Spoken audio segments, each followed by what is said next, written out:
आशा करती हूँ आप लोग बहुत अच्छे होंगे। मैं नशीन आपका स्वागत करती हूँ। सीरीज ऑफ लेक्चर ला रही हूँ कंपनी लॉ के ऊपर। फर्स्ट वीडियो में हमने बेसिक कंसेप्ट देखा था हिस्ट्री डेवलपमेंट कंपनी लॉ का। इस वीडियो में हम हिस्ट्री देखेंगे कंपनी लॉ का इन इंडिया। तो कंपनी एक्ट का सफर शुरू होता है लगभग 1850 से। तो 1850 में फर्स्ट कंपनी एक्ट पास होता है। अच्छा, ये किसको फॉलो करता है? ये फॉलो करता है जॉइंट स्टॉक कंपनीज एक्ट 1844 को। कंपनी एक्ट बार बार आता इसलिए है क्योंकि नंबर ऑफ अमेंडमेंट्स होते हैं। इसलिए होते हैं क्योंकि कहीं ना कहीं पुराने एक्ट में कुछ ना कुछ फ्लॉज रह जाते हैं, तो उसको रेक्टिफाई करने के लिए दूसरा एक्ट लाया जाता है। तो 1850 प्रोवाइड किया रजिस्ट्रेशन ऑफ कंपनी, और कौन से कंपनी को? सिर्फ अनलिमिटेड कंपनी को। लिमिटेड कंपनी के बारे में कोई भी डिस्कशन नहीं हुई थी। और ट्रांसफरेबिलिटी ऑफ शेयर के बारे में डिस्कस किया। तो 1857 में उसी चीज को रेक्टिफाई किया गया और अमेंडिंग एक्ट आता है। और डिस्कस क्या किया गया? दोनों के बारे में डिस्कस किया, लिमिटेड कंपनी के बारे में भी और अनलिमिटेड कंपनी के बारे में। मतलब प्रदान किया right of registration limited company को भी और अनलिमिटेड कंपनी को भी। 1857 के एक्ट में क्या होता है? बैंकिंग एंड इंश्योरेंस कंपनी को अनलिमिटेड कंपनी ही बना के रखा जाता है। ये चाह के भी लिमिटेड कंपनी नहीं बन सकते थे। तो यहाँ पे देखिए ये एक बड़ा फ्लॉ आता है। तो 1860 में उसी चीज को रेक्टिफाई किया जाता है और banking company and insurance company बन जाती है हमारी लिमिटेड लाइबिलिटी कंपनी। ये जो कुछ एग्जाम्पल है बैंकिंग कंपनी का और इंश्योरेंस कंपनी के, ये अभी के हैं, उस टाइम के नहीं है। ठीक है, जैसे आप देख सकते हैं, जानते होंगे कि एसबीआई आया था हमारा 1955 को और एलआईसी 1956। तो ये सब अभी देखा जाए तो 1860 से बाद ही आते हैं। फिर आता है हमारा 1866। 1866 में जितने भी पुराने प्रोविजंस होते हैं उनको रिपील कर दिया जाता है, उनको रिवोक कर देते हैं, उनको खत्म कर देते हैं और ऐड क्या करते हैं? Incorporation of company, regulation of company, winding up of company. Incorporation of company का मतलब कंपनी को इनकॉर्पोरेट कैसे करना है, इसका मतलब process how to constitute a company, एक कंपनी को बनाना कैसे है। फिर रेगुलेशन मतलब नियम कानून क्या होने चाहिए कंपनी को रन करने के लिए। वाइंडिंग अप मतलब एक कंपनी को अगर बंद करना है तो कैसे बंद करना है, उस चीजों के बारे में डिस्कस किया गया था 1866 के एक्ट में। फिर नंबर ऑफ एक्ट्स आते हैं, जैसे कि 1913 में आता है, फिर 1936 में आता है, तो लंबा हो जाता। फिर 1948। अच्छा, 1947 में इंडिया को इंडिपेंडेंस मिलता। उससे पहले 1947 से पहले लगभग 200 साल ब्रिटिशर्स हमको रूल करते हैं। ठीक है, तो और ब्रिटिशर्स जो थे उन्होंने ही ऐसा एक कॉन्सेप्ट लाया था कि अगर आपको कोई भी चीज अमेंडमेंट करनी, कोई भी चीज अमेंड करनी है तो आप एक्ट लाओ, उसके बाद चीजें अमेंड करो। या कोई भी चीज आपको कानून लागू करना है तो आप उस चीज के लिए पर्टिकुलर एक्ट लाओ, तब जाके आप चेंज कर सकते हो। ऐसा नहीं था कि मुगल के टाइम या और एंशिएंट इंडिया में चले जाओ कि राजा जो बोल दिए वैसे ही वही कानून बन गया, ऐसा नहीं था। ठीक है, तो हमेशा आप एक्ट लाओ फिर नियम बनाओ। तो 1848 में इंग्लैंड जो है वो पास करता है क्या? कंप्रिहेंसिव कंपनीज एक्ट, मतलब कंप्लीट कंपनीज एक्ट वो लाता है। अब 1951 में इंडियन गवर्नमेंट जो है वो प्रमलगेट करती है, मतलब पब्लिसाइज करती है इंडियन कंपनी ऑर्डिनेंस को, और ये ऑर्डिनेंस हमारा बन जाता है अमेंडिंग एक्ट 1951। इसमें क्या होता है ना, सेंट्रल गवर्नमेंट और जो कोर्ट है वो डायरेक्टली इंटरवीन कर सकते हैं, मतलब हस्तक्षेप कर सकती है कंपनी के अफेयर में और नेसेसरी एक्शन ले सकती है। अब आता है हमारा भाभा कमेटी रिकमेंडेशन। तो भाभा कमेटी जो है वो अपॉइंट होती है 1950 को। हमने देखा कि 1951 में अमेंडिंग एक्ट हमारा पास होता है। ठीक है, ऑर्डिनेंस होता है, फिर वो एक्ट बन जाता है। गवर्नमेंट को समझ में आ गया था कि अगर कॉर्पोरेशन को आगे लेके जाना है तो इसके लिए प्रॉपर एक्ट चाहिए, उसके बिना काम नहीं बन सकता। यही चीज सोचकर उन्होंने एक कमेटी सेटअप कर दी थी। ठीक है, कब की? 1950 में ही कर दी। किनकी अध्यक्षता में? सीएच भाभा की अध्यक्षता में। सीएच भाभा का पूरा नाम है कुंवरजी होरमुसजी भाभा। इनकी अध्यक्षता में कमेटी सेटअप की। अच्छा, ये जो थे ये पर्सी बिजनेसमैन थे। Before joining government he was the director of oriental insurance company. फिर गवर्नमेंट के लिए आते हैं, गवर्नमेंट के लिए काम करते हैं। तो 2 साल के बाद ये अपना रिपोर्ट सबमिट करते हैं।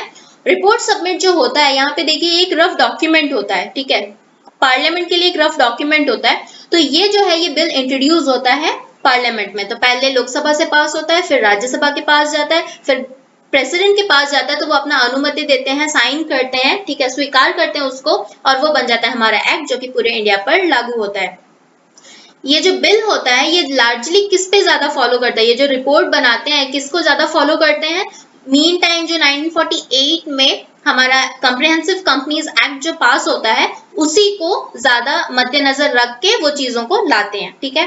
फिर 1 अप्रैल 1956 को हमारा एक्ट बन के तैयार होता है और ये लागू हो जाता है, and this come into force in 1 अप्रैल 1956। अब आता है हमारा कि मेन फीचर क्या है कंपनी एक्ट 1956 का। तो सबसे पहला है फुल एंड फेयर डिस्क्लोजर होना चाहिए various matter in prospectus. Prospectus क्या होता है? ये एक ऐसा डॉक्यूमेंट, एक ऐसा ऑफर है जो पब्लिक को प्रोवाइड किया जाता है फॉर सब्सक्रिप्शन और फॉर परचेज ऑफ शेयर। ये कंटेन करता है information relating to company and its management team. मतलब एक आदमी प्रोस्पेक्टस पढ़ लेगा किसी कंपनी का तो उसके कंपनी का जो भी इन एंड आउट है उसको पता चल जाएगा। दूसरा आता है हमारा फाइनेंस अफेयर, जो भी कंपनी का है वो डिस्क्लोज होना चाहिए इन इट्स अकाउंट। पैसा कहाँ से आ रहा है और कहाँ जा रहा है ये चीजें डिस्क्लोज हो जानी चाहिए अकाउंट्स में। उसके बाद आता है कि इन्वेस्टिगेशन और इंटरवेंशन होना चाहिए गवर्नमेंट के द्वारा। अब कोई भी कंपनी को ऐसे ही बिना रूल एंड रेगुलेशन के रख दो तो वो कहीं ना कहीं करप्शन करना शुरू कर देंगे और कभी भी वो टैक्स नहीं देंगे, क्योंकि पैसा किसी को भी बुरा नहीं लगता, वो सब चीज अपने तक ही रखेंगे। इसीलिए उस चीज को रोकने के लिए इन्वेस्टिगेशन जरूरी है। फोर्थ आता है हमारा restriction on the power of managerial personal, और फिफ्थ आता है हमारा protection of minority share holder. ये दोनों चीज साथ में चलती हैं। अगर आप रेस्ट्रिक्शंस नहीं लगाओगे मैनेजरियल पर्सनल के ऊपर तो ये क्या करेंगे, ये भारी पड़ेंगे शेयर होल्डर के ऊपर, क्योंकि शेयर होल्डर हमेशा ही माइनॉरिटी में रहते हैं कंपनी में, ठीक है। तो इसीलिए इनका प्रोटेक्ट कैसे, इनको प्रोटेक्ट कौन ही करेगा? मैनेजर्स तो करने से रहे तो गवर्नमेंट करेगी। गवर्नमेंट कैसे रहेगी? बोल देने से तो नहीं करेगी, तो उनके चाहिए प्रोटेक्ट करने के लिए एक्ट। तो एक्ट के थ्रू ये माइनॉरिटी शेयर होल्डर को प्रोटेक्ट करते हैं। तो ये कुछ हो गए हमारे मेन फीचर्स कंपनी एक्ट 1956 के। अब हमारा आता है concept paper on company law and J Irani report. तो जैसे हमने देखा 1950 में CH भाभा कमेटी अपॉइंट होती है और हमारा कंपनीज एक्ट 1956 आता है, वैसे जे ईरानी कमेटी अपॉइंट होती है और हमारा कंपनीज एक्ट 2013 आएगा। उससे पहले समझना है कि कंसेप्ट पेपर क्या होता है। नाम से ही पता चल रहा है कि एक पेपर है जो एक पर्टिकुलर कंसेप्ट के बारे में डिस्कस करे, तो बिल्कुल वही है कि कंसेप्ट पेपर एक डॉक्यूमेंट है जो हर चीज बताता है एक पर्टिकुलर प्रोजेक्ट के बारे में, ठीक है, कि सब चीज बताता है, मतलब मेरिट क्या होगा, डिमेरिट क्या होगा, इंपॉर्टेंस क्या होने वाले हैं, तो ये सारी चीजें वो डिस्कस करता है एक पर्टिकुलर सब्जेक्ट या पर्टिकुलर प्रोजेक्ट के रिलेटेड, ठीक है। तो जो गवर्नमेंट है वो कंसेप्ट पेपर इंट्रोड्यूस करवाती है through electronic media for public viewing, ठीक है। और फिर जो इंटरेस्टेड बंदे होते हैं वो अपना फैक्ट फिगर बताएंगे, अपना ओपिनियन एक्सप्रेस करेंगे, तो फिर वो जो चीज निकल के आएगी वो हर किसी के लिए बेनिफिशियल होगी। आप ऐसे समझे कि गवर्नमेंट को बनाने वाले कुछ लोग और पब्लिक व्यूइंग के लिए कई लोग, तो फिर जब कई लोग अपना दिमाग लगाते हैं फिर जो चीज निकल के आएगी वो बिल्कुल हर किसी के लिए यूजर फ्रेंडली होगी। अब जो हमारा कंसेप्ट पेपर है वो सबमिट कर दिया जाता है किनको? जे ईरानी कमेटी को। अब जे ईरानी कमेटी कब फॉर्म होती है?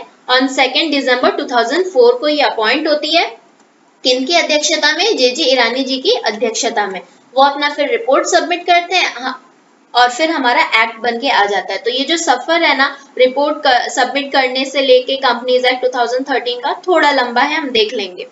इसके मेन फीचर्स क्या क्या होते हैं? ये फ्लेक्सिबिलिटी प्रोवाइड करता है। चीजों को जितना ही फ्लेक्सिबल छोड़ोगे वो उतना जल्दी ग्रो करने के चांसेस हैं, इसीलिए फ्लेक्सिबल छोड़ना चाहिए, ठीक है। तो कॉर्पोरेशन को कितना फ्लेक्सिबिलिटी प्रोवाइड करे इस कमेटी में डिस्कस हुआ था। उसके बाद डायनेमिक होना चाहिए कि कितना इफेक्टिव है लोगों के लिए, कितना गतिशील है, ये चीजों के बारे में डिस्कस किया गया। उसके बाद आया कि यूजर फ्रेंडली होना चाहिए, जैसे उपयोगकर्ता के प्रति सहायक होना चाहिए। जैसे एक पिजन दूसरे पिजन को बता रहा है वैसे भी कि भाई यूजर फ्रेंडली क्या होता है, तो वो बता रहा है कि यूजफुल होना चाहिए, स्ट्रेट फॉरवर्ड होना चाहिए, इजी टू यूज होना चाहिए। तो ये सारी चीजें हैं। 31 मई 2005 को कमेटी अपना रिपोर्ट सबमिट करती है और डिटेल डिस्कशन चलता है। ये फॉर्म कब होता है? 2 दिसंबर 2004 को। फिर ये बिल के रूप में इंट्रोड्यूस होता है लोकसभा में 3 अगस्त 2009 को। उसके बाद जाता है ये पार्लियामेंट्री स्टैंडिंग कमेटी के पास, वो अपना रिपोर्ट सबमिट करते हैं 31 अगस्त 2010 को। यहाँ पे एक समझने वाली बात है कि ये पार्लियामेंट्री स्टैंडिंग कमेटी होती क्या है। तो पार्लियामेंट्री स्टैंडिंग कमेटी, कमेटी का मतलब ही एक्सपर्ट होता है। तो कमेटी ये बनाई ही इसलिए जाती है कि ये स्टडी कर सके, डील कर सके वेरियस मैटर को जहाँ पे लेजिस्लेचर अपना डील नहीं कर सकते हैं because of its volume. For example आप सोचिए, अभी ये कंपनीज एक्ट ही है, तो इसके अंदर कितना कुछ आता है कि फॉर्मेशन कैसे होना चाहिए कंपनी का, रेगुलेट कैसे करना है कंपनी को, वाइंडिंग का बंद कैसे करना है कंपनी को, तो ये सारी चीजें हैं। तो ये सारी चीजें तो लेजिस्लेचर के पास वैसे ही इतना काम है, अब ये भी चीज वो लोग देखने लगेंगे तो कहीं ना कहीं बर्डन बहुत ज्यादा बढ़ जाएगा। अब आता है कि ये कितने टाइप के होते हैं, तो ये दो टाइप के होते हैं, एक स्टैंडिंग कमेटी होती है और एक एडहॉक कमेटी होती है। स्टैंडिंग कमेटी जो होती है वो परमानेंट एंड रेगुलर नेचर की होती है ये कमेटी, और इसके मेंबर कितने होते हैं, 31 मेंबर होते हैं, 21 राज्य लोकसभा से आते हैं और 10 राज्यसभा से आते हैं।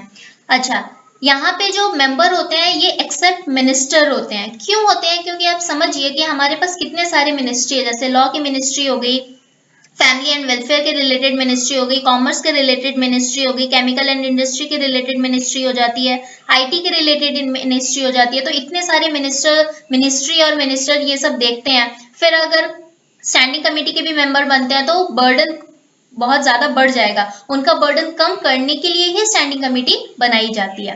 अब आता है हमारा एडहॉक कमेटी, तो ये स्पेसिफिक इशू या स्पेसिफिक टास्क के रिलेटेड होता है। जब ये पर्पस सॉल्व हो जाता है तो ये कमेटी हमारी डिसॉल्व हो जाती है।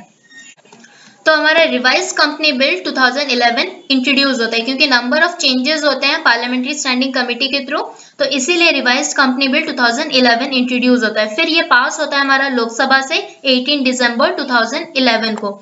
उसके बाद फिर ये राज्यसभा के पास जाता है और पास होता है वहां से 8 अगस्त 2013 को। फिर 2000 कंपनी बिल 2012 जो है वो फाइनली हमारा बन जाता है कंपनीज एक्ट 2013।